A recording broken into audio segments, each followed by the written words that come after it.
Alam naman na siguro ng iba kung bakit mahalagang kilalanin muna natin ang isang tao bago natin pagkatiwalaan.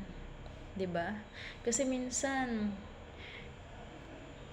hindi ka na makawala dun sa sitwasyon kasi nandun ka na. Nananakit pala siya. Maraming bawal.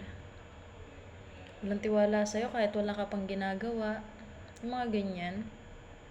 'Di ba? Mahigpit. Para kanyang pag-aari kahit hindi pa naman.